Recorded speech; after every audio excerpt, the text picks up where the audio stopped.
வணக்கம், இது crime time. நான் பாலவேல் சக்கரவர்த்தி.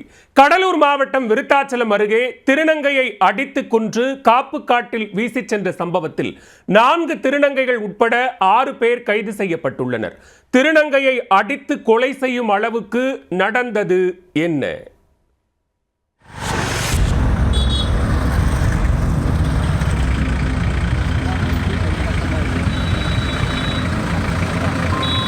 கடலூர் மாவட்டம் விருத்தாச்சலம் அடுத்த கருவேப்பிலங்குறிச்சி காவல் நிலையம் அருகில் காப்பு காடு அமைந்துள்ளது.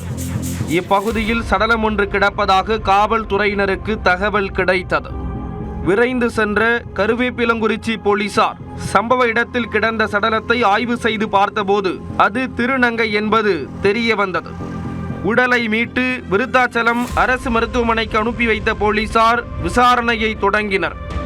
முதற்கட்ட ஆய்வில் திருநங்கையின் உடல் முழுவதும் காயங்கள் இருந்தது தெரிய வந்திருப்பதால் இது கொலையாக இருக்கலாம் என்ற கோணத்தில் விசாரித்து வந்தனர். அப்பகுதியில் விசாரித்ததில் உயிரிழந்த திருநங்கையின் பெயர் யூஜின் வில்லியம் ஜோசப் என்கிற ஸ்ருதி என்பது தெரிய வந்தது. தஞ்சாவூரைச் சேர்ந்த இவர் வீட்டை விட்டு வெளியேறி சில ஆண்டுகள் ஆகிவிட்டது என்றும் தகவல் கிடைத்தது. திருநங்கை ஸ்ருதி விருத்தாச்சலம் பகுதியில் வாடகைக்கு வீடு எடுத்து தங்கியிருந்தார். இவர் குடிப்பழக்கத்திற்கு அடிமையானதால் நாள்தோறும் குடித்துவிட்டு தகராறில் ஈடுபடுவார் என்று கூறப்படுகிறது. 2 தினங்களுக்கு முன் விருத்தாச்சலம் மார்க்கெட் கமிட்டிக்கு எதிரே உள்ள மஃபூல் ஷெரீப் என்ற தனது நண்பர் வீட்டிற்கு சென்ற ஸ்ருதி, உங்களது அறையில் நான் தங்கிக் கொள்கிறேன் என்று கூறியதாக சொல்லப்படுகிறது. அதற்கு அவர் மறுக்கவே இருவருக்கும் இடையே தகராறு வெடித்துள்ளது. ஸ்ருதியை சமாளிக்க முடியாத மக்புல் ஷெரீப் அவரது நண்பரான பூக்கடை சேகர் என்பவருக்கு செல்போன் மூலமாக அழைப்பு விடுத்திருக்கிறார். பூக்கடை சேகர் திருநங்கை ஸ்ருதியை சமாளிக்க அவருடன் நிரோஷா, மாயா, மரிக்கொழுந்து, சிவபெருமாள் ஆகிய 4 திருநங்கைகளை அழைத்து கொண்டு மக்புல் ஷெரீப் வீட்டிற்கு வந்துள்ளார்.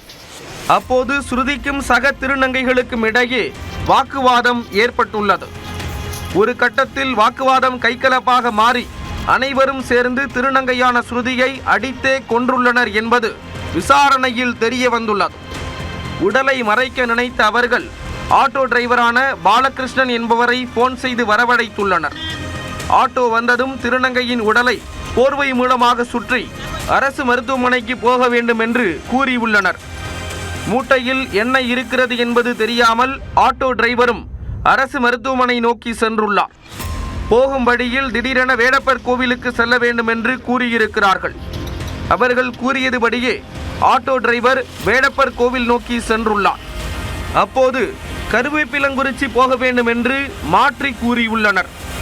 கடுப்பானாலும் கருவேப்பிலங்குறிச்சி நோக்கி ஆட்டோவை திருப்பி இருக்கிறார் பாலகிருஷ்ணன். திடீரென ஒரு இடத்தில் ஆட்டோவை நிறுத்த சொல்லி போர்வையில் சுற்றப்பட்டிருந்த திருநங்கையின் உடலை சாலை ஓரத்தில் இருந்த காப்பு காட்டில் கொண்டு போய் தூக்கி போட்டுள்ளனர். அப்போதுதான் அது உயிரிழந்த நபரின் உடல் என்பதே ஆட்டோ ஓட்டுநருக்கு தெரிய வந்துள்ளது. பின்னர் ஆட்டோவில் ஏறி அங்கிருந்த அனைவரும் தப்பிச் சென்றுள்ளனர் என்பது விசாரணையில் அம்பலமானது. இந்த வழக்கில் கொலை குற்றவாளிகளுடன் சேர்ந்து குற்றத்தை மூடி மறைக்க முயன்ற ஆட்டோ ஓட்டுநரையும் போலீசார் கைது செய்தனர். 6 பேர் மீதும் கொலை வழக்கு பதிவு செய்த போலீசார் அவர்களை நீதிமன்ற காவலுக்கு அனுப்பி வைத்தனர். மேலும் முக்கிய குற்றவாளியான பூக்கடை சேகர் தலைமறைவாகிவிட்டதால் அவரை தீவிரமாக தேடி வருகின்றனர். திருநங்கையை அடித்து கொன்று காப்பு காட்டில் வீசி சென்ற சம்பவம் விருத்தாச்சலம் பகுதியில் பெரும் பரபரப்பை ஏற்படுத்தியுள்ளது.